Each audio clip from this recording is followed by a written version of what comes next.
চাকুরিতে apply করার জন্য কিন্তু একটি প্রফেশনাল লেভেলের সিভি কিন্তু সবচেয়ে বেশি ইম্পর্টেন্ট।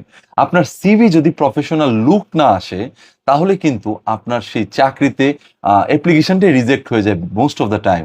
সো এই সিভিটা যদি প্রফেশনালি অটোমেটেড হয়ে যায়, শুধু আপনি আপনার ইনফরমেশনগুলো বসানোর সাথে সাথে যদি একটি প্রফেশনাল ফরম্যাটে সিভি রেডি হয়ে যায় আপনার জন্য, এবং সেটা যদি শুধু আপনার মোবাইল দিয়ে হয়ে যায় কারো কোনো প্রকার সাহায্য ছাড়াই, তাহলে কেমন হয়? আমি দেখে দিচ্ছি কিভাবে সেটা করতে হবে। খুব ইম্পর্টেন্ট ভিডিও, আমার আইডিকে ফলো দিয়ে রাখুন, এরকম অনেক ইম্পর্টেন্ট ভিডিও আসবে যা আপনার অনেক কাজে দেবে। So let's check it out.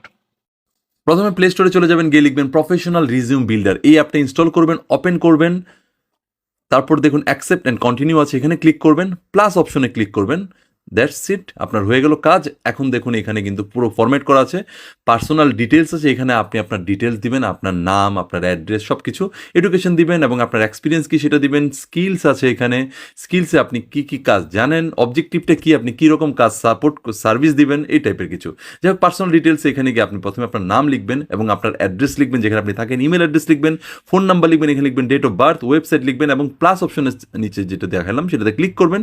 Click করে আপনি ছবি সিলেক্ট করে দেবেন। আমি যে কোনো একটা ছবি দিলাম, যেহেতু আমি এখানে আসলে সিভি বানাচ্ছি না, বাট আপনাদের দেখানোর জন্য ছবিটা দেওয়ার পরে ক্রপ লেখা আছে, এখানে ক্লিক করবেন, ব্যাস ছবি হয়ে গেল। উপর থেকে টিক চিহ্নতে ক্লিক করবেন, হয়ে গেল। এখন দ্বিতীয় পার্টে চলে যায় এডুকেশন। এডুকেশনে গিয়ে আপনি এখানে কোর্স আছে, আপনি কি কোর্স করেছেন সেটা লিখবেন, যেমন এইচএসসি হলে এইচএসসি, স্কুলের নাম লিখবেন, আপনার গ্রেড কি ছিল সেটা লিখবেন, এ গ্রেড, বি গ্রেড, ইয়ার লিখবেন এবং অ্যাডে ক্লিক করবেন।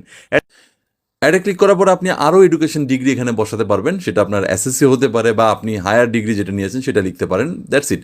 এরপরে আপনি এক্সপিরিয়েন্সে চলে যাবেন, আপনি কোন কোম্পানিতে এর আগে কাজ করেছেন, সেখানে আপনার জব টাইটেল কী ছিল, ম্যানেজার ছিলেন না ক্যাশিয়ার ছিলেন, আপনি কবে শুরু করেছেন এবং কবে শেষ করেছেন, এবং ডিটেলস আপনি এখানে কী কী কাজ করতেন তার একটা ডিটেলস এখানে দিবেন। এখানেও অ্যাডে ক্লিক করতে পারেন, ক্লিক করলে আপনি আরও যদি কোনো কোম্পানিতে কাজ করে থাকেন সেটা ডিটেলসটা আপনি এখানে দিতে পারেন। স্কিলসে ক্লিক করবেন, স্কিলসে ক্লিক করার পর আপনার কী কী স্কিল আছে, যেমন আপনি স্কিলটা ইম্পর্টেন্ট, আপনি গ্রাফিক ডিজাইনের কাজ জানেন বা আপনি এমএস ওয়ার্ড এক্সপার্ট, এই টাইপের কিছু। এরপর আপনি অ্যাডে ক্লিক করবেন, আরও যা যা স্কিল আছে একের পর এক স্কিল আপনি এখানে অ্যাড করবেন, তাতে কোম্পানি আপনাকে অনেক বেশি প্রাধান্য দিবে। সো এরপর টিক চিহ্নতে ক্লিক করবেন, দ্যাট মিনস আপনার স্কিলগুলো কিন্তু এখানে অ্যাড হয়ে যাবে। এইভাবে আপনি যতগুলো দরকার করতে পারবেন। অবজেক্টিভে ক্লিক করবেন, আপনার কি অবজেক্টিভ, আমি একটা কোনো রকম লিখে দিলাম যে আমি আমার কোম্পানির জন্য খুব ভালো কাজ করতে চাচ্ছি, আমার একটা এইম আছে যে আমি কোম্পানির টপ লেভেলে যাব, এই টাইপের আপনার যা দরকার সব ডিটেলস আপনি এখানে লিখে দিবেন।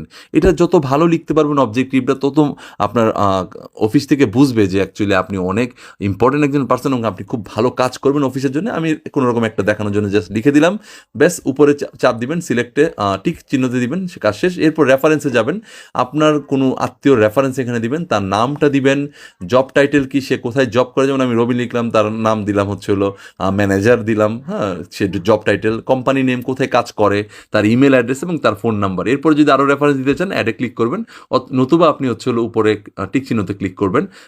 দ্যাটস ইট, আপনার এই কাজ শেষ। এখন আপনার ভিউ সিভি অপশনে ক্লিক করবেন উপরে রাইট কর্নারে। এরপরে দেখুন এখানে আপনার কিন্তু অনেকগুলো ফরম্যাট আছে, আপনার এখান থেকে যেই ফরম্যাট সুন্দর লাগবে বা আপনার পছন্দ হবে সেটাই আপনি এখান থেকে নিতে পারবেন। এখানে কিন্তু সবগুলা যত আধুনিক এবং যত নতুন ফরম্যাট আছে সব আছে। এর পাশাপাশি নিচে গেলে আমি যদি দেখি নিউ আরও অনেকগুলো ফরম্যাটও আছে। আমি নিউ একটা সিলেক্ট করে নিলাম, আমার মনে হলো যে এটা দিই, এটাই আমি হয়তো সাবমিট করবো। সো আমার সিভিটা এখানে অলরেডি দেখাচ্ছে যে ইনফরমেশনগুলো আমি দিয়েছি। এরপর দেখুন নিচে একটা অপশন আছে এক্সপোর্ট, ওই এক্সপোর্ট অপশনে ক্লিক করলেই কিন্তু আপনি সিভি সেভ করে রাখতে পারবেন মোবাইলে, অথবা প্রিন্টও করতে পারবেন। সো আমি রেড মার্ক দিয়ে দেখিয়ে দিচ্ছি এক্সপোর্ট অপশনটা। নিচে দেখুন এই এক্সপোর্ট অপশনে ক্লিক করলেই আপনি একটা অ্যাড দেখাবে, অ্যাডটা দেখবেন। অ্যাডটা দেখার পরে উপরে লেফট কর্নারে দেখুন ক্রস চিহ্ন আছে, ক্রস দিবেন, ব্যাস আপনার সিভি ডাউনলোড হয়ে গেল। এখন আপনি এটা যে কোনো কাজে ব্যবহার করতে পারবেন। ধন্যবাদ।